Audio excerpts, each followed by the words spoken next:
ভূত বক্স অফিসে আপনাকে স্বাগতম। আলো নিভিয়ে হেডফোন কানে দিন, কারণ এখন শুরু হতে যাচ্ছে এমন এক ভয়ঙ্কর গল্প যা হয়তো আজ রাতের ঘুম কেড়ে নেবে আপনার।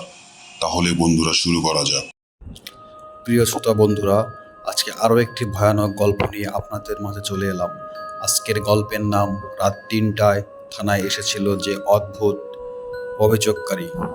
তো বন্ধুরা, সরাসরি গল্পে চলে যাওয়া যাক।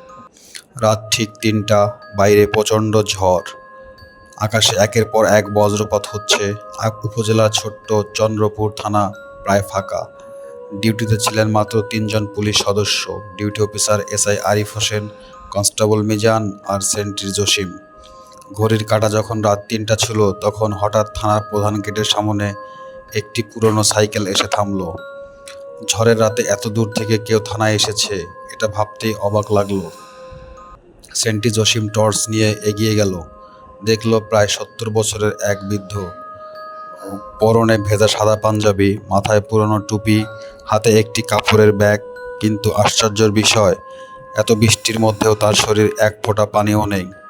জসিম কাপা গলায় বলল, চাচা, এত রাতে? বৃদ্ধ ধীরে মাথা তুললেন, তার চোখ দুটো অস্বাভাবিক ফ্যাকাশে। তিনি শান্ত গলায় বললেন, আমি একটা অভিযোগ করতে এসেছি। জসিম তাকে ভেতরে নিয়ে গেল। এসআই আরিফ রেজিস্টার খুলে বসলেন। আপনার নাম? বৃদ্ধ উত্তর দিলেন, আব্দুল কাদের। কি অভিযোগ? বৃদ্ধ কিছুক্ষণ চুপ থেকে বললেন, আমার মেয়ে হারিয়ে গেছে। আরিফ কলম থামিয়ে বললেন, কবে থেকে?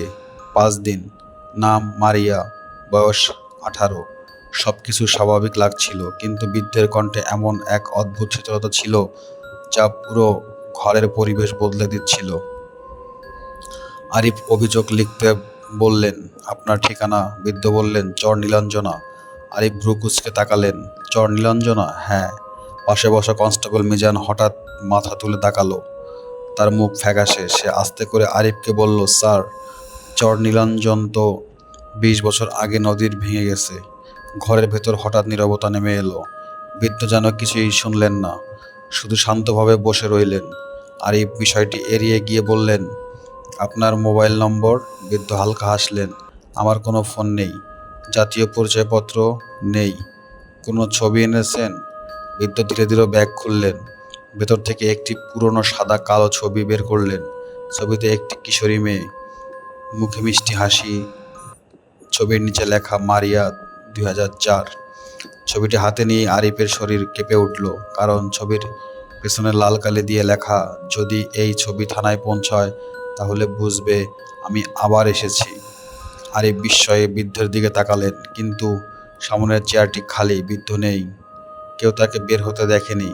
থানার মূল দরজাও ভেতর থেকে বন্ধ। ঠিক তখনই থানার বিদ্যুৎ চলে গেল, পুরো ভবন অন্ধকারে ডুবে গেল। জেনারেটর চালু হওয়ার কয়েক সেকেন্ডের জন্য শুধু বজ্রপাতের আলো ঘরটাকে আলোকিত করছিল। এক ঝলক আলোয় আরিফ দেখলেন, রেজিস্টারে খোলা পাতায় নিজের লেখা অভিযোগের নিচে নতুন এক লাইন ফুটে উঠেছে। কেউ লিখছে না, তবুও অক্ষরগুলো নিজেই ভেসে উঠছে। মেয়েটিকে খুঁজতে গেল, আগে আমার মৃত্যুর রহস্য খুঁজে বের করো। ঠিক সেই মুহূর্তে থানায় ল্যান্ডলাইন ফোনটি বেজে উঠল, ট্রিং ট্রিং ট্রিং। আরিফ কাপা হাতে রিসিভার তুললেন। ওপাশ থেকে খুব ধীরে একটি মেয়ের কণ্ঠ ভেসে এলো, বাবা, কি থানায় পৌঁছেছেন? ওপাশ থেকে ভেসে আসা কিশোরীটি কণ্ঠটি আবার বলল, হ্যালো বাবা, কি থানায় পৌঁছেছেন? এসআই আরিফ কয়েক সেকেন্ড কথা বলতে পারছিলেন না, তারপর কাপা গলায় বললেন, আপনি কে? মেয়েটি শান্ত স্বরে উত্তর দিল, আমি মারিয়া। আরিফ দ্রুত জিজ্ঞেস করলেন, তুমি কোথায় আছো? কিন্তু ওপাশে কয়েক সেকেন্ড নীরবতা। তারপর খুব আস্তে একটি কথা শোনা গেল, যেখানে কেউ খুঁজতে আসে না। লাইন কেটে গেল। ঠিক তখনই থানার বিদ্যুৎ ফিরে এলো।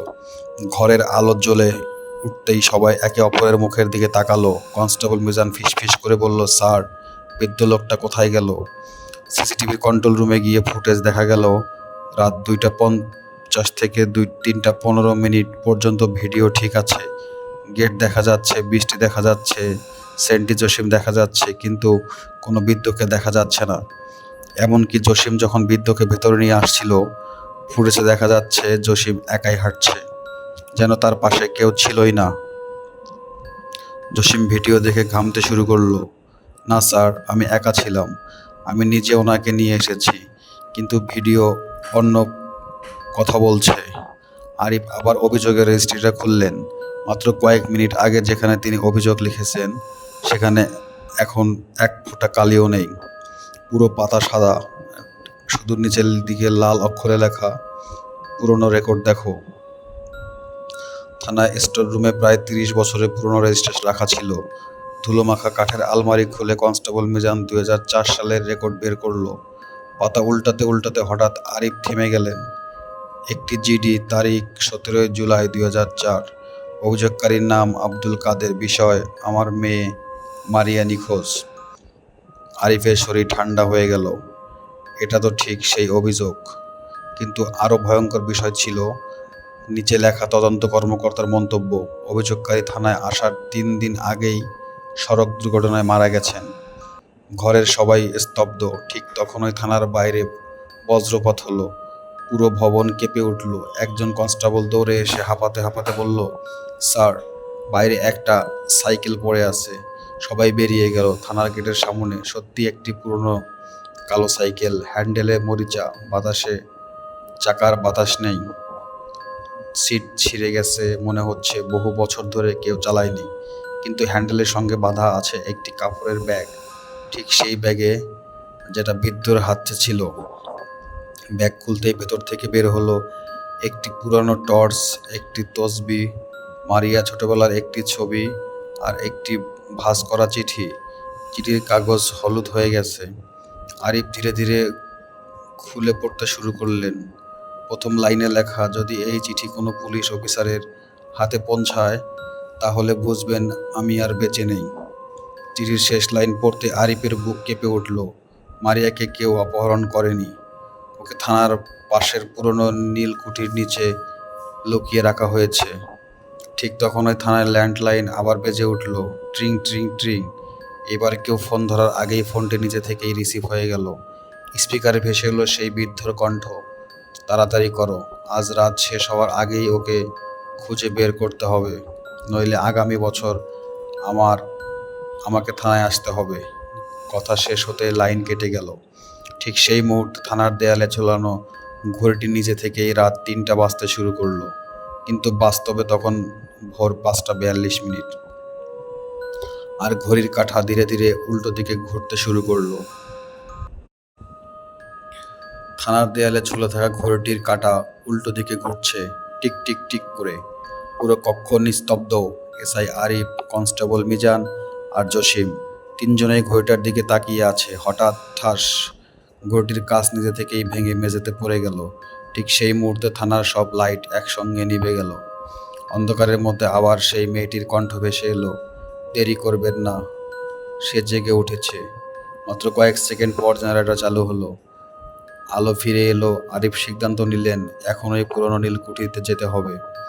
যদি চিঠির কথায় সামান্য সত্যি থাকে তাহলে 20 বছর আগের রহস্যর সূত্র সেখানেই লুকিয়ে আছে। ভোরের আলো ফুটতে শুরু করলো। একটি পুলিশের জিপ নিয়ে 3 জন রওনা দিল। থানা থেকে প্রায় 10 কিলোমিটার দূরে জঙ্গলের ভেতর দাঁড়িয়ে আছে ব্রিটিশ আমলের পরিত্যক্ত নীলকুঠি। স্থানীয় মানুষ দিনের বেলাতেও সেখানে যায় না। কথিত আছে সূর্য ডোবার পর ওই জায়গায় থেকে মানুষের কান্নার শব্দ শোনা যায়। জিপ থামতে চারদিকে অস্বাভাবিক নীরবতা। পাখির ডাক নেই, কুকুরের শব্দ নেই, বাতাসে যেন থেমে নেই। ভাঙা লোহার গেটের উপর মরিচা ধরা ফলকে লেখা, নীলকুঠি অ্যাসেস্ট। তার নিচে কেউ লাল রঙে লিখে রেখেছে, যে সত্য খুঁজতে আসে সে আর আগের মানুষ থাকে না। 3 জন টর্চ চালিয়ে ভেতরে ঢুকলো।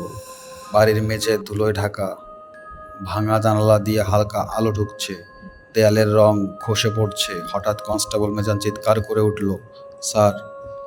আরিফ দৌড়ে গেলেন। মেঝেতে ছোট ছোট ভেজা পায়ের ছাপ, একটি শিশুর পায়ের মতো, কিন্তু আশ্চর্যের বিষয় ছাপগুলো শুধু ভিতরের দিকে গেছে, ফিরে আসার কোনো চিহ্ন নেই। পায়ের ছাপ অনুসরণ করতে তারা পৌঁছালো একটি পুরনো কাঠের দরজার সামনে। দরজায় মোটা তালা, কিন্তু তালাটি সম্পূর্ণ নতুন। মনে হচ্ছে কয়েকদিনের বেশি পুরনো নয়। আরিফ বললেন, এখানে কেউ আসছো? লোহার রড দিয়ে তালা ভেঙে দরজা খুলতেই তীব্র স্যাঁতস্যাঁতে গন্ধ বেরিয়ে এলো।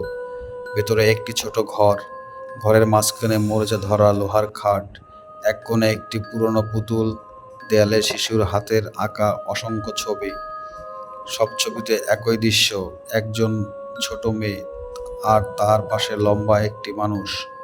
ঠিক তখনই জসিম খুব আস্তে বলল, স্যার, এই ছবিটা দেখুন। দেয়ালের একবারে শেষ ছবিতে পুলিশের একটি জিপ আঁকা। তার সামনে দাঁড়িয়ে তিনজন পুলিশ, মাঝখানে একজন অফিসার, চেহারাটা অবিকল এসআই আরিফের মতো। আরিফের গা শিউরে উঠল। এটা কিভাবে সম্ভব? এই ছবিগুলো তো অত্যন্ত 20 বছর আগের, পুরনো। হঠাৎ মেঝের নিচে থেকে টকটক করে যেন নিচে থেকে কাঠে আঘাত করছে। তিনজনই নিঃশ্বাস বন্ধ হয়ে দাঁড়িয়ে রইল। শব্দটা আবার হলো, এবার আরো জোরে। মিজান কাঁপা গলায় বলল, স্যার, মনে হচ্ছে নিচে কেউ আছে। মেঝের উপরে থাকা পুরনো কার্পেট সরাতে দেখা গেল একটি লোহার দরজা, মাটির নিচে থানার সিঁড়ি। দরজাটি ভেতর থেকে ধীরে ধীরে কেঁপে উঠল, ধুপধুপ করে। তারপর খুব ক্ষীণ একটি কণ্ঠ, পুলিশ, এত বছর পরে অবশেষে এলে। আরিফ টর্চের আলো ফেলে নিচের দিকে তাকালেন। সিঁড়ির শেষ ধাপে অন্ধকার মিলিয়ে গেছে, কিন্তু সেই অন্ধকারের ভেতর দুটি ছোট্ট চোখ জ্বলজ্বল করছে। আর ঠিক তখনই থানায় দেখা পুরনো সাদা কালো ছবিটি আরিফের পকেট থেকে নিজে থেকেই বেরিয়ে মাটিতে পড়ে গেল। ছবির মেয়েটি যে এতক্ষণ হাসছিল এখন আর হাসছে না। সে ছবির ভেতর থেকেই হাত তুলে নিচের অন্ধকারের দিকে ইশারা করছে। আরিফ ধীরে ধীরে ছবিটি তুলে নিল। মাত্র কয়েক সেকেন্ড আগেও ছবিটি মারিয়ার মুখে হাসি ছিল, এখন চোখ দুটো ভয়ে বিস্ফোরিত। সে যেন ছবির ভেতর থেকেই নিচের অন্ধকারের দিকে তাকিয়ে আছে। রাশেদের না, আরিফের হাত কেঁপে উঠল। সে ছবিটি পকেট থেকে গভীর নিঃশ্বাস নিল। চলুন, যাই থাকুক, আজ সত্যিটা জানতে হবে। লোহার দরজাটি খুলতেই স্যাঁতস্যাঁতে বাতাস মুখে এসে লাগলো। নিচে নেমে গেছে সরু ইটের সিঁড়ি। দেয়ালের শ্যাওলা থেকে টপ টপ করে পানি ঝরছে। প্রথমে নামলেন আরিফ, তার পেছনে মিজান, সর্বশেষ জসিম। টর্চের আলো দেখা গেল দেয়ালে অসংখ্য আঁচড়, যেন কেউ নখ দিয়ে বের হওয়ার চেষ্টা করছিল।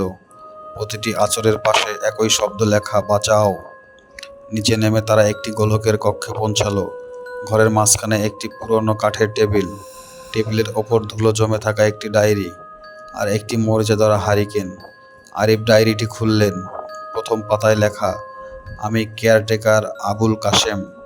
যদি কেউ এই ডায়েরি পড়ে তাহলে জেনে রাখুন, আমরা সবাই অপরাধী। ঘরের ভেতর নিস্তব্ধতা নেমে এলো। আরিফ পড়তে শুরু করলেন। 2004 সালের 17 জুলাই বিকালে একটি মেয়ে এই বাড়িতে আশ্রয় চাইতে এসেছিল। সে খুব ভয় পেয়েছিল, বারবার বলছিল কেউ তাকে অনুসরণ করছে। আমি তাকে এই বেসমেন্ট লুকিয়ে রাখি। রাতে 3জন লোক আসে, তারা মেয়েটিকে নিয়ে যেতে চায়। আমি বাধা দেই, তারা আমাকে মারধর করে। তারপর তারা মেয়েটিকে নিয়ে নিচের গোপন কক্ষে আটকে রাখে। ডায়েরির লেখা হঠাৎ শেষ হয়ে গেল। শেষ পাতায় শুধু কাপা হাতে লেখা, পুলিশকে বিশ্বাস করো না, তাদের মধ্যে একজন জড়িত। মিজান আতঙ্কিত চোখে আরিফের দিকে তাকালো। স্যার, তাহলে কি থানায় কেউ? আরিফ উত্তর দেওয়ার আগেই ধপ, লোহার প্রচণ্ড শব্দ বন্ধ হয়ে গেল। 3জন একসঙ্গে দৌড়ে সিঁড়ির দিকে গেল, কিন্তু দরজাটি বাইরে থেকে যেন কেউ আটকে দিয়েছে। ঠিক তখনই হারিকেনটি নিজে থেকেই জ্বলে উঠল। কমলা আলোর ঘরটা আলোকিত হয়ে গেল। দেয়ালের এক কোণে একটি বড় আয়না, এইমাত্র পর্যাপ্ত, সেখানে কিছুই ছিল না। আরিফ আয়নার সামনে গিয়ে দাঁড়াতেই দেখলেন আয়নায় তিনি একা নন। তার পেছনে দাঁড়িয়ে আছে একটি কিশোরী মেয়ে, সাদা পোশাক, এলোমেলো চুল, চোখে জল। খুব আস্তে বলল, আমি মারিয়া। আরিফ দ্রুত পেছনে ঘুরলেন, কেউ নেই। আবার আয়নায় তাকালেন, মেয়েটি এখনো দাঁড়িয়ে। সে হাত তুলে ঘরের একেবারে ডান দিকের দেয়ালে দেখল। আরিফ টর্চের আলো ফেলতে দেখলেন দেয়ালটি অন্যগুলোর মতো নয়, ইটের রং আলাদা, মনে হচ্ছে পরে গেঁথে বন্ধ হয়েছে। 3জন মিলে লোহার রড দিয়ে দেয়াল আঘাত করতে শুরু করলেন। একবার, দুইবার, 3বার। হঠাৎ ধস, দেয়ালের এক অংশ ভেঙে পড়ল। ভিতরে আরেকটি সরু পথ। পথের শেষ একটি ছোট্ট কক্ষ, কক্ষের মাঝখানে একটি মরিচে ধরা লোহার টাংটি ঢাকনায় জমে আছে, কিন্তু ধুলোর ওপর আঙ্গুল দিয়ে কেউ সদ্য লিখেছে, সত্য এখানেই। আরিফ ধীরে ধীরে ট্রাঙ্কের তালা ভাঙলেন। ঢাকনা উঠতেই তিনজন নিঃশ্বাস বন্ধ করে তাকিয়ে রইলেন। ভেতরে ছিল একটি পুরনো স্কুল ব্যাগ, মারিয়া জন্ম সনদ, একটি রক্তমাখা ওড়না আর একটি ভিডিও ক্যাসেট। ক্যাসেটের উপর কালো মার্কারে লেখা, সত্য প্রকাশের আগে দেখুন।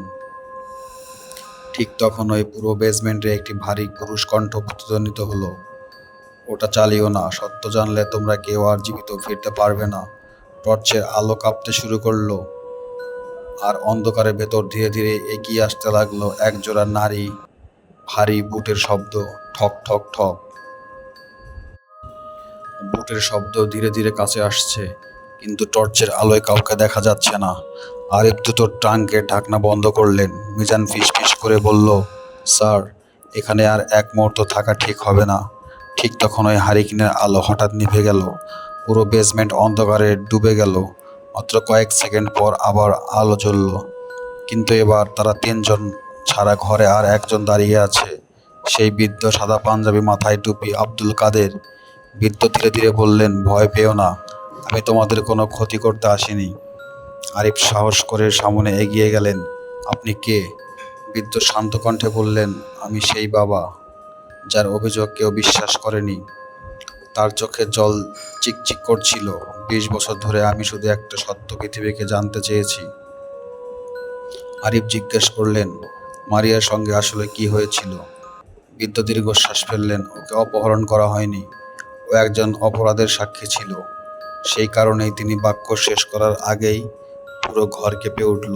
বৃদ্ধ আতঙ্কিত হয়ে বললেন, ও এসে গেছে। ঘরের এক কোণের অন্ধকার থেকে ধীরে ধীরে বেরিয়ে এলো একটি লম্বা মানুষ, কালো রেইনকোট, মুখ পুরো অন্ধকারে ঢাকা, শুধু দুটি চোখ দেখা যাচ্ছে, বরফের মাথা ঠান্ডা। সে ধীরে ধীরে হাততালি দিতে লাগলো, টপ টপ টপ। তার কণ্ঠ কর্কশ, 20 বছর পরেও তুমি হাল ছাড়োনি কাদের। বৃদ্ধ এক পা পিছিয়ে গেলেন। তুমি এখানে এখানে লোকটি হেসে উঠল, যতদিন সত্য লুকিয়ে থাকবে আমি বেঁচে থাকবো। আরিফ চিৎকার করে বললেন, তুমি কে?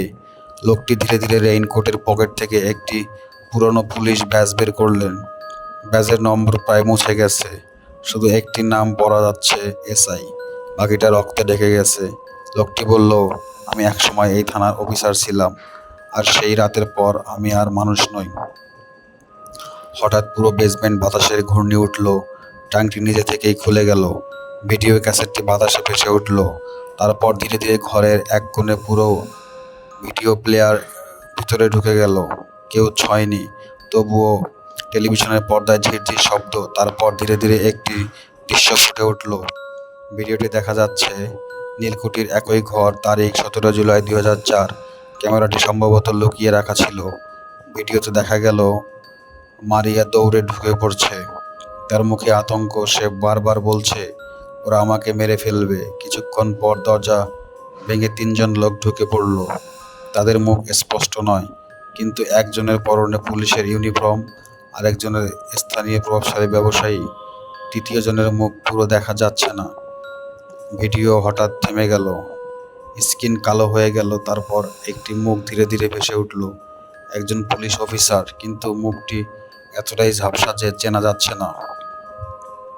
ঠিক তখনই টেলিভিশনের স্ক্রিনে লাল অক্ষরে একটি বাক্য ফুটে উঠল, খুনি আজও বেঁচে আছে। ঠিক সেই মুহূর্তে কালো রেইনকোট পরা লোকটি প্রচণ্ড গর্জন করে টেলিভিশনটি ভেঙে ফেলল। ধাম! কাচের টুকরো চারদিকে ছিটকে পড়ল। সে আরিফের দিকে তাকিয়ে বলল, সত্য জানার চেষ্টা বন্ধ করো, নইলে আগামী অভিযোগকারী হবে তোমার নিজের পরিবার। এই কথা বলেই সে অন্ধকারের মধ্যে মিলিয়ে গেল। পুরো ঘরে আবার নীরবতা। আব্দুল কাদের কাপা হাতে আরিফের কাঁধে হাত রাখলেন। সময় খুব কম।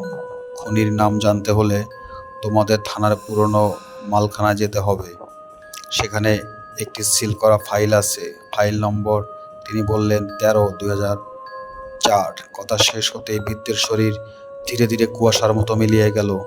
শুধু তার কণ্ঠ ভেসে রইল, আজ রাত শেষ হওয়ার আগেই সত্য প্রকাশ করো, নইলে আগামী বছর আবার রাত 3টায় আমি থানায় ফিরে আসব। ঠিক তখন ওই আরিফের ওয়্যারলেসে জরুরি বার্তা ভেসে এলো, সব ইউনিট সতর্ক থাকুন, চন্দ্রপুর থানায় একজন অজ্ঞাত ব্যক্তি প্রবেশ করেছে, তার লক্ষ্য ফাইল নম্বর 13/2004। আরিফ, মিজান আর জসিম একে অপরের দিকে তাকালো। তারা বুঝতে পারলো আসল লড়াই এখন শুরু। নীলকুঠি থেকে থানায় ফিরতে ফিরতে সকাল হয়ে গেল। কি অদ্ভুত ব্যাপার! থানার সামনে পৌঁছে আরিফ দেখলেন আকাশ আবার কালো হয়ে গেছে। ঘড়িতে সকাল 9:20, কিন্তু থানার দেয়ালে ঝুলানো ঘড়ি এখনো দেখাচ্ছে রাত 3টা। কনস্টেবল মিজান আসতে বলল, স্যার, মনে হচ্ছে আমরা এখনো সেই রাতের ভেতরেই আছি। আরিফ কিছু বললেন না, তার মাথায় ঘুরছে একটাই কথা, ফাইল নম্বর 13/2004। তিনজন সোজা থানার পুরনো মালখানায় দিকে গেল। এটি ছিল ভবনের একেবারে পেছনে, বহু বছর ধরে প্রায় ব্যবহারই হয় না। লোহার দরজায় মোটা তালা, ধুলোয় ঢাকা, আর তালার ওপর লাল রঙে লেখা, অনুমতি ছাড়া প্রবেশ নিষেধ।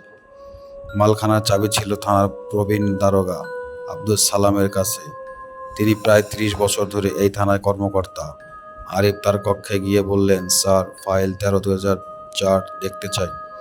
এই কথাটি শুনেই বৃদ্ধ দারোগার মুখের রং বদলে গেল।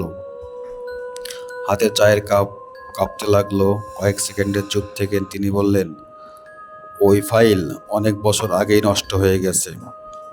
আরিফ দৃঢ় কণ্ঠে বললেন, আমরা নিজেরা দেখে নিতে চাই। দারোগা সালাম গভীর নিঃশ্বাস ফেললেন, তারপর খুব আস্তে বললেন, কিছু সত্য কবরের নিচেই ভালো থাকে আরিফ। শেষ পর্যন্ত তিনি চাবি নিলেন। মালখানার দরজা খুললো, পুরনো কাগজ, ধুলো আর স্যাঁতস্যাঁতে গন্ধ পুরো ঘর ভরে গেল। দেয়ালের চারপাশে সারি সারি আলমারি, প্রতিটি আলমারিতে শত শত ফাইল, কিন্তু একেবারে শেষের কোণে একটি ছোট্ট লোহার ক্যাবিনেট, আলাদা করে তালাবদ্ধ। তার গায়ে সাদা রঙে লেখা, বিশেষ সংরক্ষক।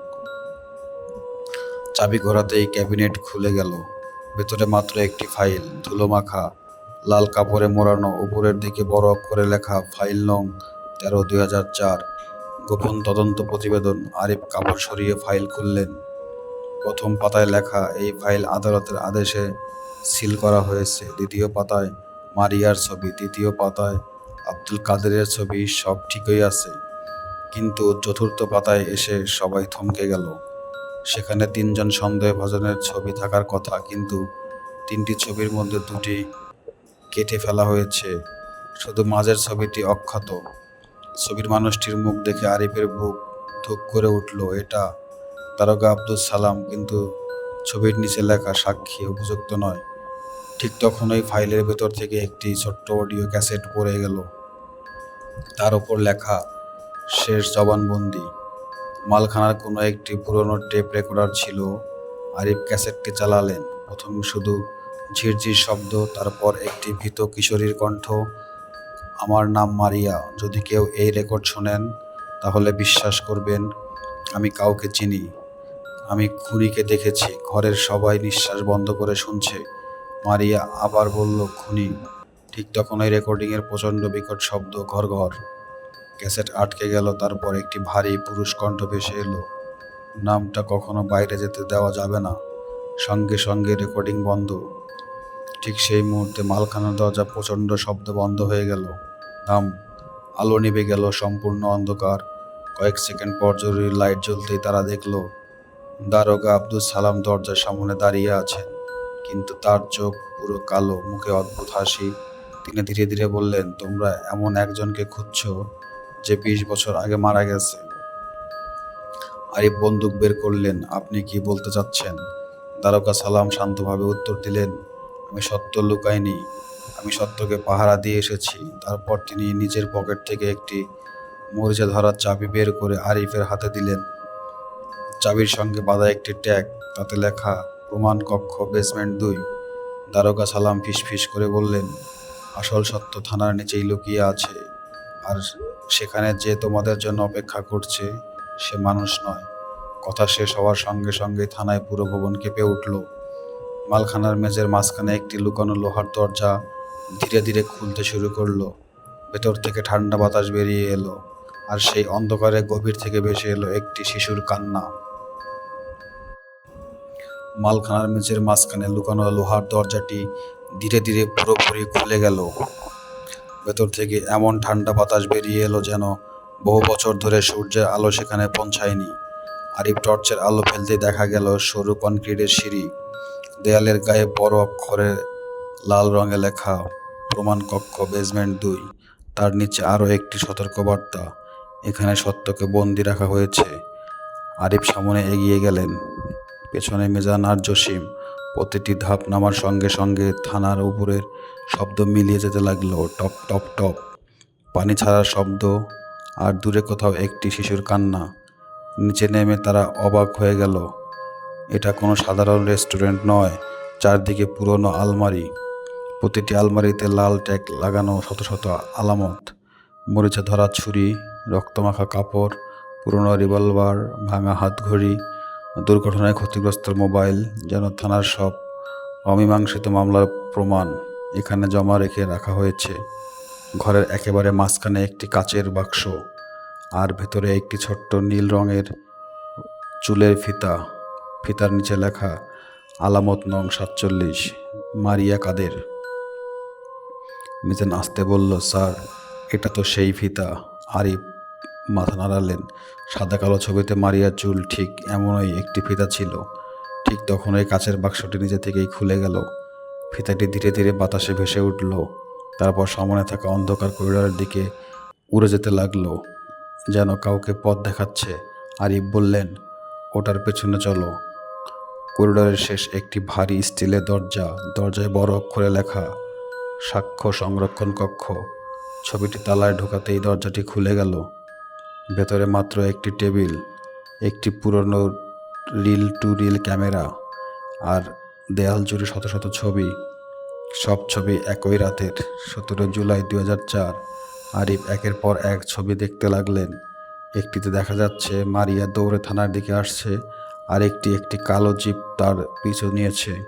তৃতীয় ছবিটি নীলকুঠির সামনে 3 জন মানুষ দাঁড়িয়ে, কিন্তু তাদের মুখ কালো কালি দিয়ে মুছে ফেলা। শুধু একজনের মুখ অক্ষত, দারোগা আব্দুস সালাম। তিনি অন্যদের দিকে বন্দুক তাক করে দাঁড়িয়ে আছেন। মিজান অবাক হয়ে বলল, স্যার, তাহলে উনি খুনি নন? ঠিক তখন ওই টেবিলের ওপর রাখা পুরনো টেলিফোনটি নিজে থেকে বেজে উঠল, ট্রিং ট্রিং ট্রিং। আরিফ ধীরে রিসিভার তুললেন। ওপাশ থেকে সেই বৃদ্ধ আব্দুল কাদেরের কণ্ঠ, আরিফ সাহেব, আপনি এখন সত্যের খুব কাছে, কিন্তু সবচেয়ে বড় মিথ্যেটা এখনও জানেন না। লাইন কেটে গেল। হঠাৎ পুরো কক্ষ অন্ধকার হয়ে গেল। টর্চের আলো জ্বালাতেই দেখা গেল দেয়ালের সব ছবির মানুষগুলো আর আগের জায়গায় নেই। প্রতিটি ছবির মানুষ যেন একটু একটু করে নড়ে উঠেছে। তারপর একটি ছবির ভেতর থেকে মারিয়া ধীরে ধীরে বেরিয়ে এলো, কিন্তু এবার তার মুখে কোনো ভয় নেই। সে শান্ত কণ্ঠে বলল, আমাকে কেউ হত্যা করেনি। আরিফ হতভম্ব। তাহলে? মারিয়া চোখ নামিয়ে বলল, আমি সত্য লুকাতে গিয়ে মারা গিয়েছিলাম। যাকে সবাই খুনি ভাবছে সে আসলে আমাকে বাঁচাতে চেয়েছিল। হঠাৎ পুরো কক্ষ কেঁপে উঠল। দেয়ালের শেষ ছবিতে নিজে থেকেই মাটিতে পড়ে ভেঙে গেল। ছবির পেছনে লুকানো ছিল একটি সিল করা খাম। খামের ওপর বড় অক্ষরে লেখা, শুধুমাত্র এসআই আরিফ হোসেনের জন্য। আরিফ বিস্ময়ে খামটি হাতে নিলেন। কিন্তু তিনি তো 2026 সালে এই থানায় যোগ দিয়েছিলেন। 2004 সালে কেউ কিভাবে নাম লিখল? তিনি ধীরে ধীরে খামটি খুললেন। ভেতরে একটি মাত্র কাগজ, হাতে লেখা, তুমি এই মামলার তদন্তকারী নও, তুমি এই মামলার সঙ্গে জন্ম থেকেই জড়িত। ঠিক একটি পুরনো পারিবারিক ছবি আরিফের হাতে কাঁপতে কাঁপতে শুরু করলো। ছবিতে তার বাবা মা দাঁড়িয়ে আছে, আর তাদের মাঝখানে একটি ছোট্ট মেয়ে, মারিয়া। ঠিক তখনই পেছন থেকে একটি পরিচিত কণ্ঠ ভেসে এলো, এবার তোমাকে তোমার বাবার সত্যিটাও জানতে হবে। আরিফ ধীরে ধীরে ঘুরে বললেন, দেখলেন অন্ধকারের মধ্যে একজন মানুষ পুলিশের পুরনো ইউনিফর্ম পরে দাঁড়িয়ে আছে। তার বুকের নেম প্লেটে লেখা ইন্সপেক্টর রফিক হোসেন। এটাই ছিল আরিফের বহু বছর আগে মারা যাওয়া বাবা। অন্ধকার ঘরের মধ্যে দাঁড়িয়ে থাকা পুলিশ অফিসারের দিকে স্থির হয়ে তাকিয়ে রইল আরিফ। বুকের নেম প্লেট স্পষ্ট লেখা ইন্সপেক্টর রফিক হোসেন, আরিফের বাবা, যিনি সরকারি নথি অনুযায়ী 2006 সালে একটি সড়ক দুর্ঘটনায় মারা গিয়েছিলেন। আরিফের গলা শুকিয়ে গেল। বাবা? লোকটি ধীরে ধীরে মাথা তুললেন। তার চোখে কোনো রক্ত পিপাসু নেই, শুধু গম্ভীর ক্লান্তি। তিনি মৃদু হেসে বললেন, অনেক বড় হয়ে গেছিস আরিফ। আরিফ আর নিজেকে সামলাতে পারল না। সে দৌড়ে সামনে গেল, কিন্তু বাবার কাঁধে হাত রাখতেই তার হাত শরীর ভেদ করে চলে গেল। বরফের মতো ঠান্ডা অনুভূতি। কি বুঝলো এটা কোনো মানুষ নয়, এটা একটি আত্মা। ইন্সপেক্টর রফিক ধীরে ধীরে বললেন, আমার কথা মন দিয়ে শোন, কারণ সময় খুব কম। 20 বছর ধরে যে গল্প সবাই শুনছে তার অর্ধেকেও সত্য নয়। তিনি ঘরের দেয়ালে ঝোলানো একটি পুরনো মানচিত্র দেখালেন। নীলকুঠি, চরনীলাঞ্জন, চন্দ্রপুর থানা, সব জায়গায় লাল দাগ দিয়ে যুক্ত। এই 3টি জায়গা একটি অপরাধের 3টি অধ্যায়। আরিফ প্রশ্ন করল, আরিফ কি আমার বোন ছিল? রফিক হোসেন দীর্ঘশ্বাস ফেললেন, না, রক্তের সম্পর্কে ছিল না, কিন্তু আমি ওকে নিজের মেয়ের মতোই দেখতাম। তোর মাও তাই। ঠিক তখনই কক্ষের বাতাস ভারী হয়ে উঠল। দেয়ালের সব ছবিতে আবার নড়াচড়া শুরু হলো। রফিক দ্রুত বললেন, শোন, 17 জুলাই 2004 মারিয়া এমন কিছু দেখেছিল যা দেখার কথা ছিল না। সেদিন রাতে নীলকুঠির গুদামে অবৈধ অস্ত্র আর চোরাচালানের মাল লুকিয়ে রাখা হয়েছিল। কিছু দুর্নীতিগ্রস্ত প্রভাবশালী লোক আর কয়েকজন অসাধু পুলিশ এতে জড়িত ছিল। মারিয়া ঘটনাটি দেখে ফেলে, তাই ওকে চুপ করিয়ে দিতে ওকে তাড়া করে। আমি খবর পেয়ে সেখানে যাই। আব্দুল কাদের মেয়েকে বাঁচাতে ছুটে আসেন। দারোগা আব্দুল সালামও আমাদের সঙ্গে ছিলেন। আমরা মারিয়াকে লুকিয়ে ফেলি, কিন্তু রফিকের কণ্ঠ নেমে গেল, তার চোখে জল। আমাদের দলে একজন বিশ্বাসঘাতক ছিল। সে গোপনে খবর দিয়ে দেয়, ওরা নীলকুঠি ঘিরে ফেলে। গুলি চলে, আগুন লাগে, সব প্রমাণ ধ্বংস হয়ে যায়। আরিফ কাঁপা গলায় বলল, তাহলে খুনি কে? রফিক উত্তর দেওয়ার আগেই পুরো কক্ষ কেঁপে উঠল। দেয়ালের সব ছবি একসঙ্গে ভেঙে পড়ল। কাচের শব্দে চারদিক ভরে গেল। অন্ধকার থেকে সেই কালো রেইনকোট পরা মানুষটি বেরিয়ে এলো। এবার তার মুখে দেখা যাচ্ছে, মুখের অর্ধেক আগুনে পোড়া, অর্ধেক স্বাভাবিক। সে ধীরে ধীরে হেসে বলল, এত বছর পরেও তুমি আমাকে ধরতে পারলে না রফিক। রফিক বন্দুক বের করলেন, কিন্তু গুলি ছোড়ার আগেই বন্দুকটি ধুলোয় পরিণত হলো। লোকটি বলল, মৃত মানুষ বিচার করতে পারে না। তারপর সে আরিফের দিকে তাকালো, তুমি কি জানতে চাও তোমার বাবা কিভাবে মারা গিয়েছিল? রেইনকোট পরা লোকটি নিজের পকেট থেকে একটি পুরনো পরিচয়পত্র বের করলেন। পরিচয়পত্রটি মাটিতে ছুঁড়ে দিল। আরিফ তুলে দেখল, হাতে কেঁপে উঠল, কারণ পরিচয়পত্র লেখা ডেপুটি সুপারিনটেনডেন্ট মাহবুব রহমান। এই নামটি চন্দ্রপুর জেলায় কিংবদন্তির মতো পরিচিত। সরকারি নথি অনুযায়ী তিনি 2004 সালে মারা গিয়েছিলেন। লোকটি বিকৃত হাসি দিয়ে বলল, সবাই ভাবে আমি মৃত, সেটাই আমার সবচেয়ে বড় শক্তি। ঠিক তখনই মারিয়ার আত্মা আবার দেখা দিল। সে চিৎকার করে বলল, ওর কথা বিশ্বাস করবেন না, আসল প্রমাণ এখানে নদীর নিচে আছে। শেষ কথা হতেই পুরো কক্ষ পানিতে ভরে যেতে লাগলো। বরফ শীতল কালো পানি। বরফের সেকেন্ডের মধ্যে সবার হাঁটু পর্যন্ত উঠে গেল। রফিক আতঙ্কিত হয়ে বললেন, আরিফ, আজ রাতেই চর নীলাঞ্জনগঞ্জে যেতে হবে। নদীর সব সত্য লুকিয়ে আছে। ঠিক তখনই পানির নিচ থেকে অসংখ্য হাত বেরিয়ে এসে আরিফের পা শক্ত করে ধরে ফেলল। চারদিকে শুধু একটি কণ্ঠ প্রতিদ্বন্দ্বিত হতে লাগলো, রাত 3টার আগে সত্য প্রকাশ না হলে অভিযোগ চিরদিনের জন্য অসমাপ্ত থেকে যাবে। বরফ শীতল কালো পানি মুহূর্তের মধ্যে আরিফের কোমর পর্যন্ত উঠে গেল। পানির নিচে থেকে বেরিয়ে আসা হাতগুলো তার পা শক্ত করে ধরে আছে। মিজান আর জসিম প্রাণপণ চেষ্টা করেও তাকে টেনে তুলতে পারছে না। ঠিক তখনই মারিয়ার আত্মা দুহাত বাড়িয়ে ফিসফিস করে বলল, চোখ বন্ধ করুন, ভয় পাবেন না। আরিফ চোখ বন্ধ করতে চারপাশের পানির শব্দ মিলিয়ে গেল। কয়েক সেকেন্ড পরে যখন সে চোখ খুলল, তখন সে আবার থানার বেসমেন্ট। পানি নেই, কালো হাতগুলো নেই, মারিয়ার আত্মাও নেই। শুধু মেঝেতে পড়ে আছে একটি পুরনো পিতলের কম্পাস। কম্পাসে কাটা উত্তর দিয়ে গায়, সোজা নদীর দিকে স্থির হয়ে আছে। আরিফ হোসেন ধীরে বললেন, এই কম্পাস কখনো ভুল পথ দেখায় না। চর নীলাঞ্জনা নদীর নিচে ডুবে আছে ঠিকই, কিন্তু সত্য এখনো ডুবেনি। রাত নামার আগেই 3জন একটি ছোট্ট ট্রলার ভাড়া করলো। সঙ্গে রইলেন রফিকের আত্মা, যাতে আরিফ দেখতে পাচ্ছিল। নদীর মাঝখানে পৌঁছাতেই ক্যাম্পাসের কাঁটা হঠাৎ দ্রুত ঘুরতে শুরু করলো। তারপর এক জায়গায় এসে থেমে গেল। নৌকায় মাঝি ভরে থাকতে বলল, স্যার, আজকের জায়গায় কেউ নোঙর ফেলে না। লোকজন বলে রাতে এখানে ডুবে যাওয়ার গ্রামের মানুষ হাঁটে। হঠাৎ নদীর পানি অস্বাভাবিকভাবে শান্ত হয়ে গেল। এক মুহূর্ত পর বুদবুদ বুদবুদ পানির নিচ থেকে অসংখ্য বুদবুদ উঠতে লাগলো। তারপর ধীরে ধীরে ভেসে উঠল একটি কাঠের সাইনবোর্ড। তাতে লেখা চর নীলগঞ্জ সরকারি প্রাথমিক বিদ্যালয়। মিজান বিস্ময়ে বলল, এটা তো 20 বছর আগে ডুবে গিয়েছিল। ঠিক তখনই নদীর মাঝখানে কুয়াশার ভেতর একটি মেয়ের অবয়ব দেখা গেল। সে মারিয়া। সে হাত তুলে নদীর তলদেশে একটি নির্দিষ্ট জায়গা দেখালো। আরিফ ও জসিম ডুবুরি সরঞ্জাম পরে পানিতে নামলো। নদীর নিচে দৃশ্যটি যেন অন্য এক পৃথিবী। ডুবে থাকা গাছ, ভাঙা ঘর, স্কুলের দেয়াল, আর ঠিক মাঝখানে একটি লোহার সিন্দুক। সিন্দুকের উপর সরকারি সিল এখনো অক্ষত। অনেক কষ্টে তারা সিন্দুকটি উপরে তুলল। ঢাকনা খুলতেই সবাই স্তব্ধ। ভেতরে ছিল 2004 সালে তদন্ত ফাইলের মূল কপি, একটি ভিডিও টেপ, কয়েকটি ছবি এবং একটি সিল করা খাম। খামের উপরে লেখা, আমি যদি মারা যাই এই সত্য জনগণের সামনে প্রকাশ করবেন, ইন্সপেক্টর রফিক হোসেন। আরিফ কাপা হাতে খামটি খুলল। ভেতরে বাবার লেখা একটি চিঠি। চিঠিতে লেখা, যদি তুমি এই চিঠি পড়ো তাহলে বুঝবো আমি আর বেঁচে নেই। মারিয়ার নির্দোষ ছিল, আব্দুল কাদের নির্দোষ ছিলেন, আব্দুল সালামও নির্দোষ। আমাদের ভেতর একজন বিশ্বাসঘাতক ছিল। সে নিজের পরিচয় গোপন করে আজও বেঁচে আছে।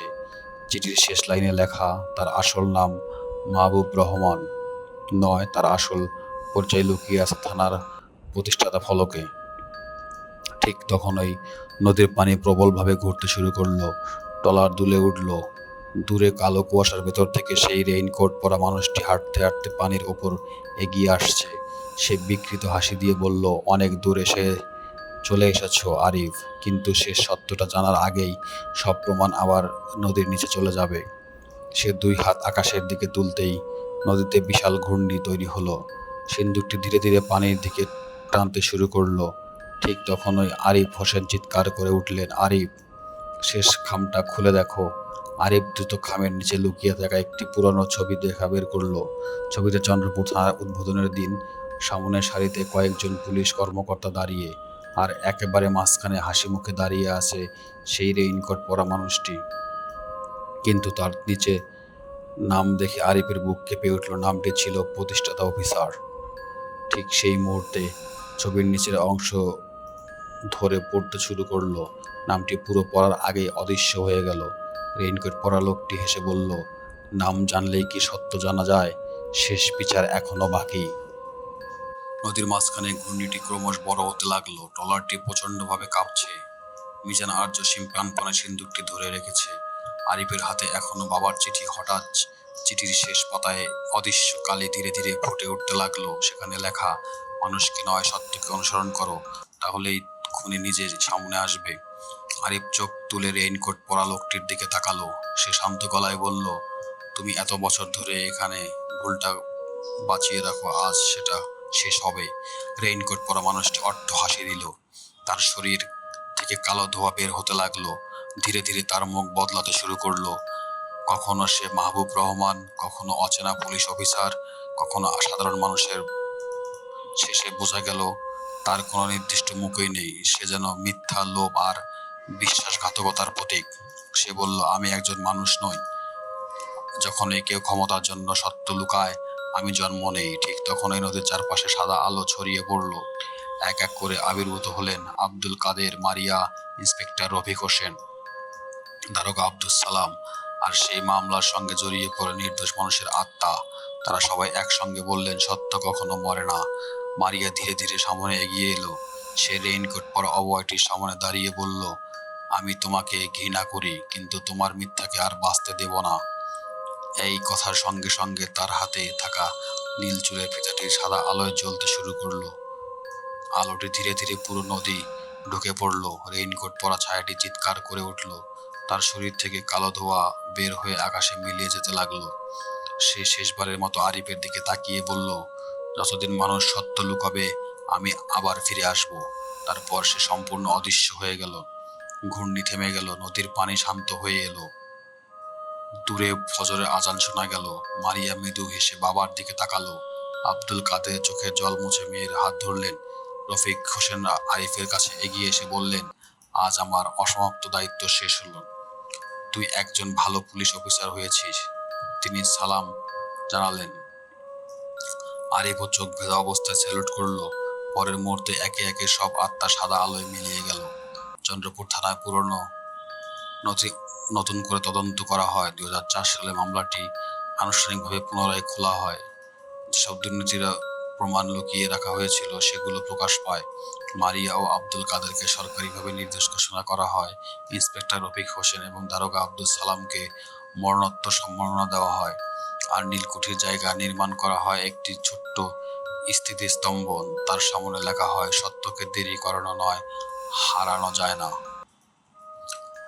1 বছর পরে আবার 17 জুলাই রাত ঠিক 3টা চন্দ্রপুর থানায় ল্যান্ডলাইন ফোন বেজে উঠল। নতুন ডিউটি অফিসার রিসিভ করলেন। ওপাশ থেকে একটি ছোট্ট মেয়ের কণ্ঠ। হ্যালো, এটা কি চন্দ্রপুর থানা? অফিসার বললেন, জি বলুন। মেয়েটি বলল, ভয় পাবেন না, আজ কোনো অভিযোগ করতে ফোন করিনি, শুধু বলতে চেয়েছিলাম ধন্যবাদ। লাইন কেটে গেল। সেই মুহূর্তে থানার বাইরে হালকা বাতাস বয়ে গেল।